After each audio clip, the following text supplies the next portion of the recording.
summary of the public health dictatorship of us, and Louise for a summary of the legal rights dictatorship. And, you know, I think the question we have to ask, and I'll try and address this, is, okay, is having our say enough? Because, you know, we can have our say on lots of these things. And they do amend stuff, yes they do. But, in the end, they're determined to force something through. Okay, well, before I go into that, I better just introduce myself as Piers Corbyn from Let the UK Live, which is actually a political party, and we stood as well as a movement, operation, and everything we wanted to be.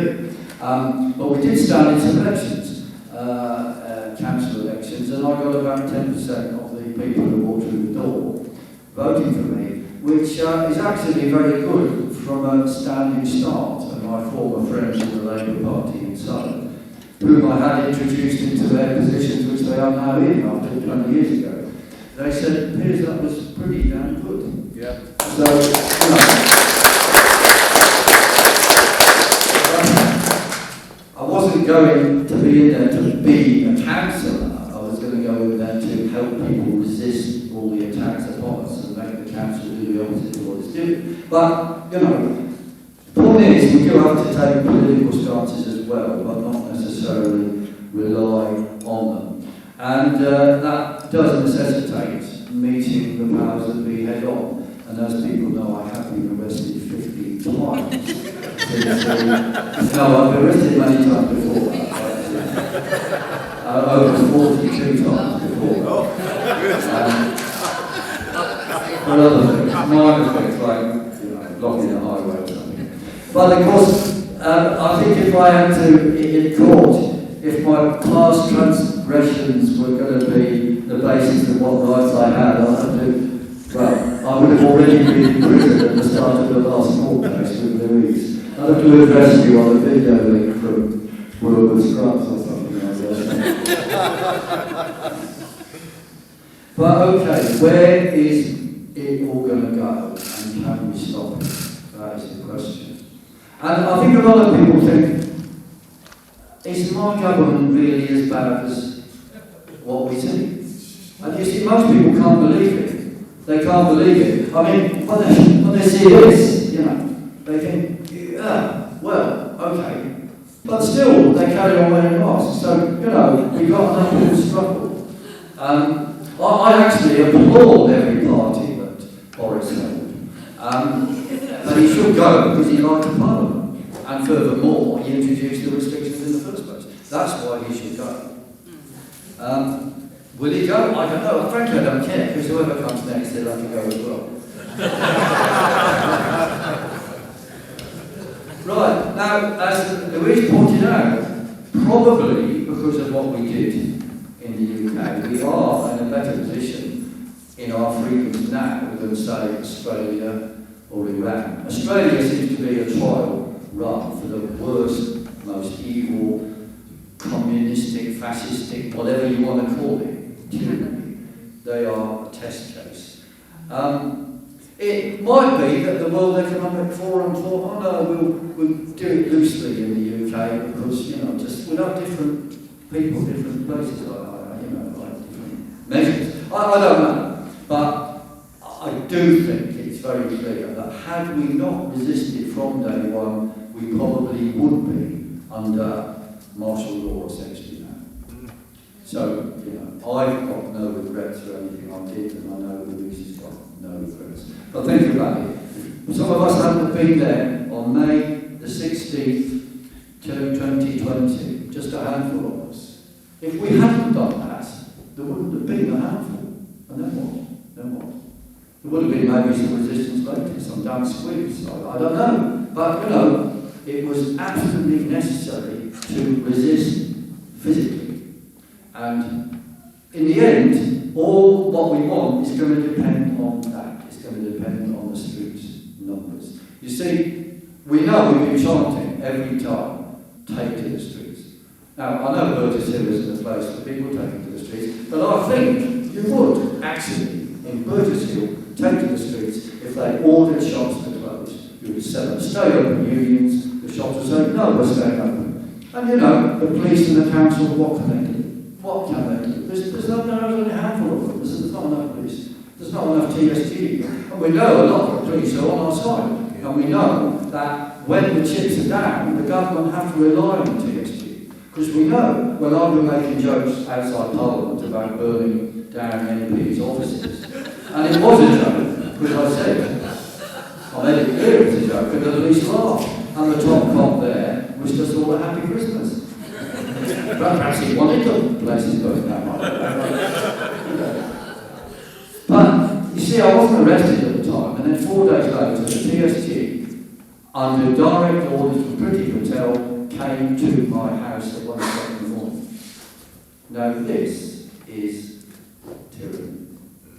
Now, the police then took me to the station, and they were joking all the way, and it was a hilarious conversation with these cops. They didn't handcuff me. I told them this and that about the evil developments going on in Bedford and Castle. They were nodding, you know.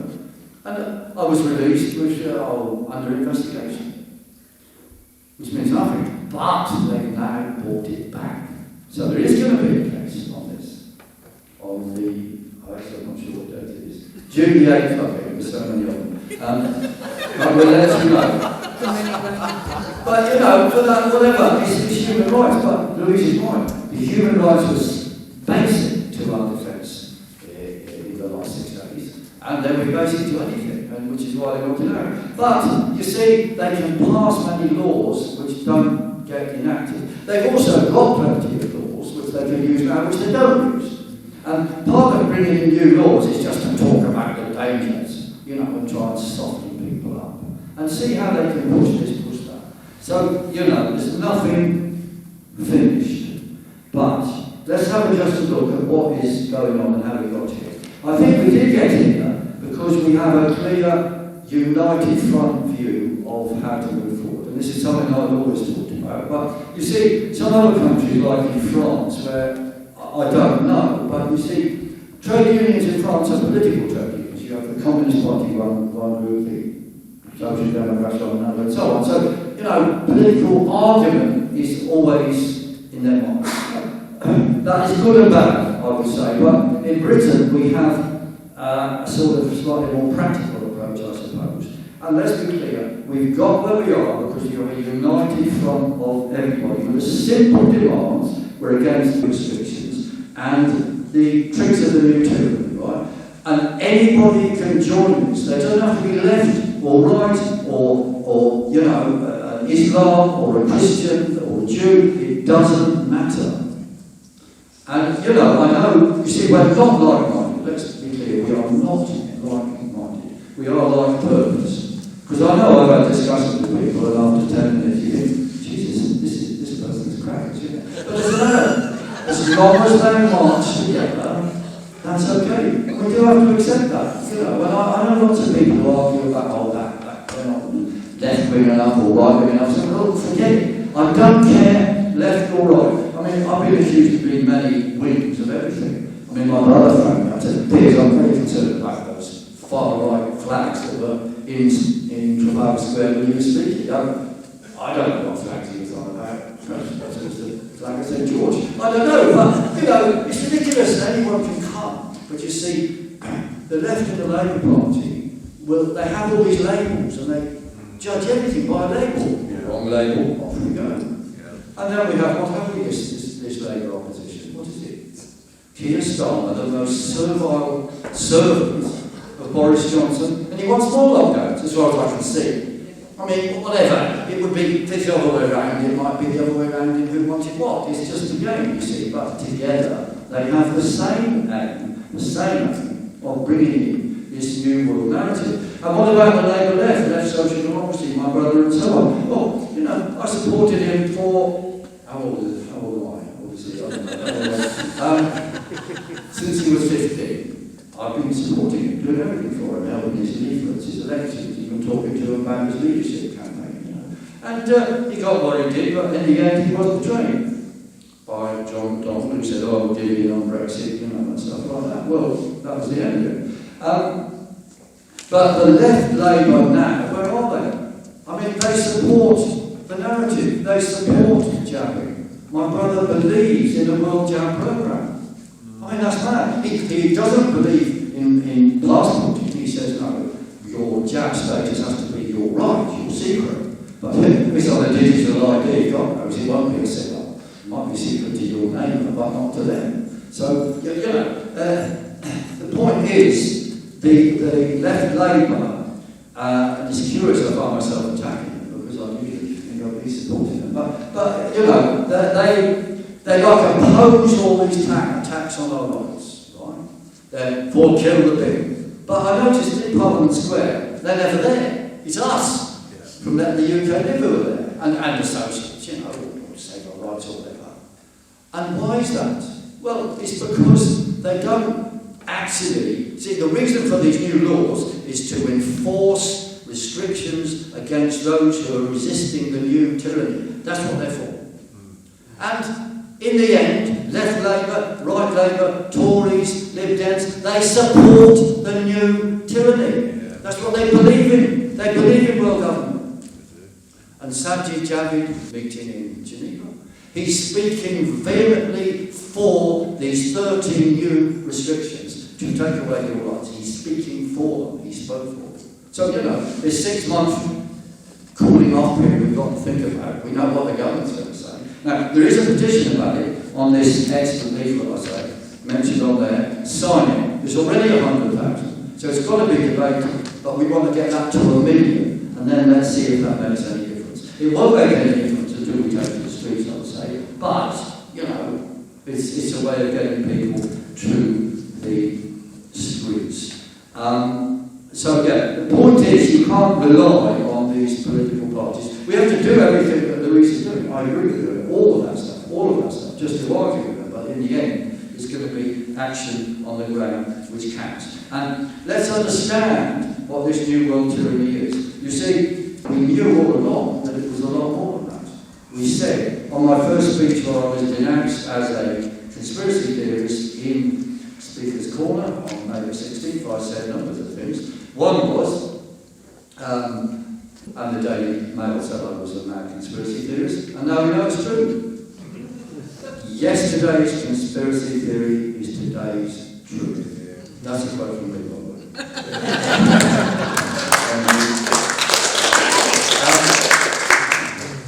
way. We know as a fact, and the government's future of farming document is quite explicit. It says, we need, over the whole country, we need it, they require it. So we have to break it. But, there's a whole lot of other things about this new world control. The purpose of the control of climate legislation, again, it's not to control climate, it's to control you. And we have mad things like the ultra-low emission zone extension, which is meant to save the planet from extra carbon dioxide. Now they want to extend it to the M25. Well, this is madness. It's going to cause business crashes, suicides. That's what it will cause. Sadiq Khan doesn't care. But you see, this is part of the tyranny, and then the small businesses get replaced by the mega corporations. That is what they want. The third leg of the six-legged beast is the never-ending war. It's very curious, isn't it, that there hasn't been any terrorist attacks for 2 years. All of a sudden, terrorists thought, oh my God. Well, no, actually, there wasn't for 2 years, but they've been talking about it. But now we have instead a war in the Ukraine. So, Orwell warned us of this. He said there's always going to be a never-ending war. And it's not about the war, it's not about these other countries, it's to control you. That is what he's doing. And you have these people walking around with their police colours actually, aren't they? The yellow and the it's a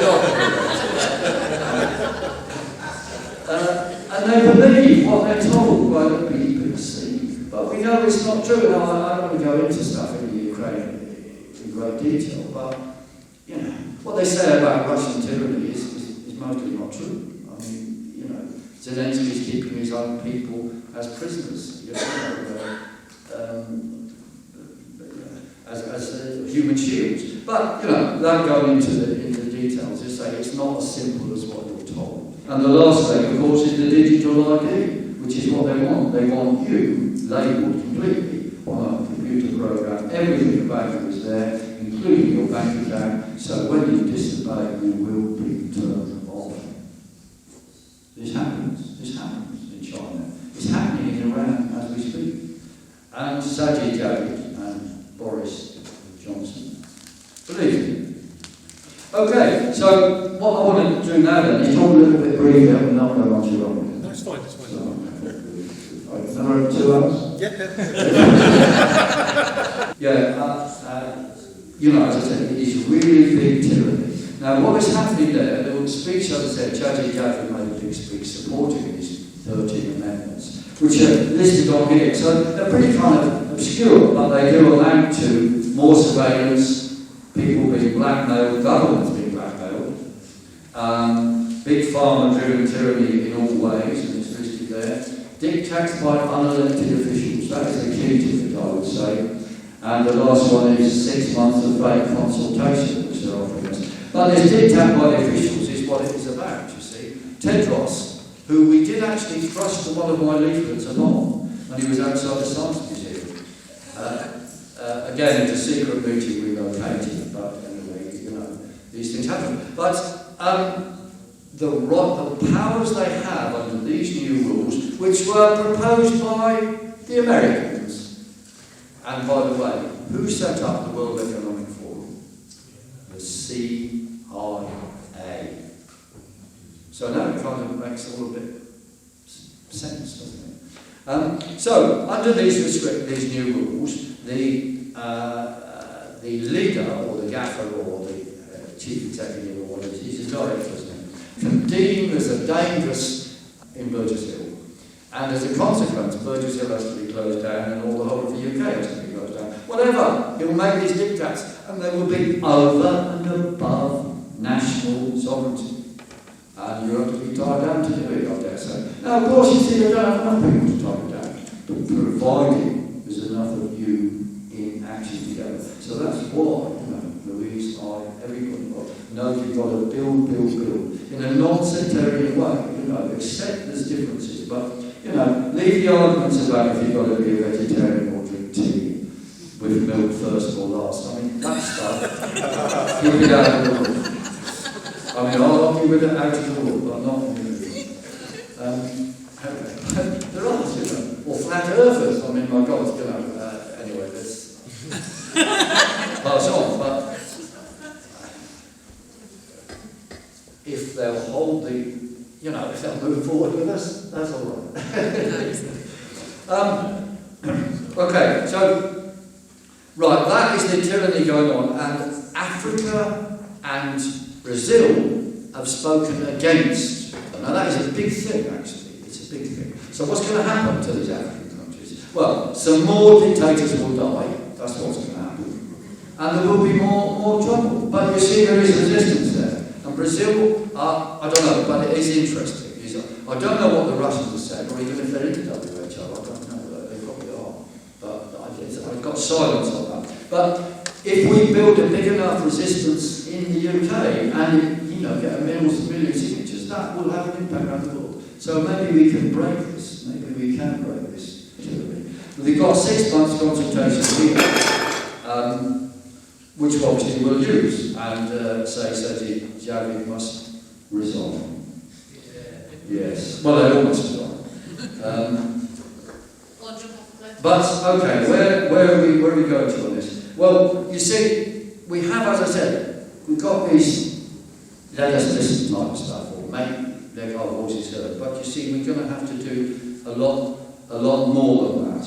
And also, when we talk about the structures of international government or the World Economic Forum, that both of which are completely undemocratic, appointed by governments or agents of governments, or actually people with the complicit approval. So we have to do more. So nothing to do with the United Kingdom should leave. And when it comes to the World Economic Forum, I mean, this is the thieves' kitchen of the world. This is the den of iniquity. This is the evil thing. It should be disbanded, or let's say destroyed. So I will say, and I've got this new slogan, the World Economic Forum must be destroyed.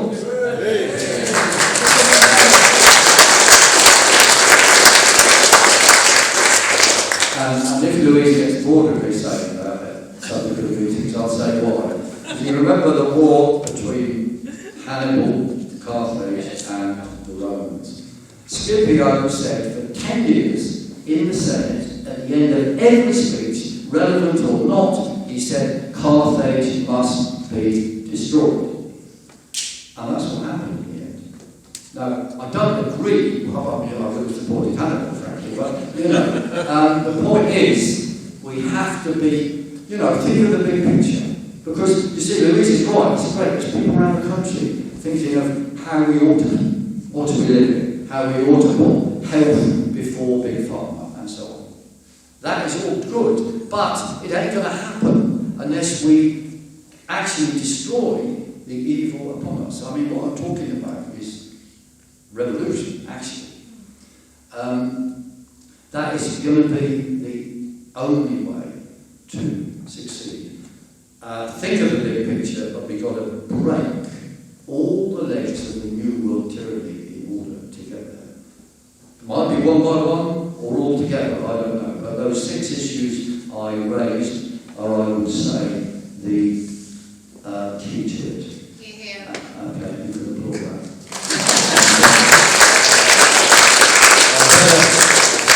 Just end with that is my summary of it. We've got to think a bigger picture, act a bigger picture, do a bigger picture, and get the numbers up all the time. And our summary, united front, is resist, defy, do not comply. Resist, defy, do not comply. Resist, defy, do not comply.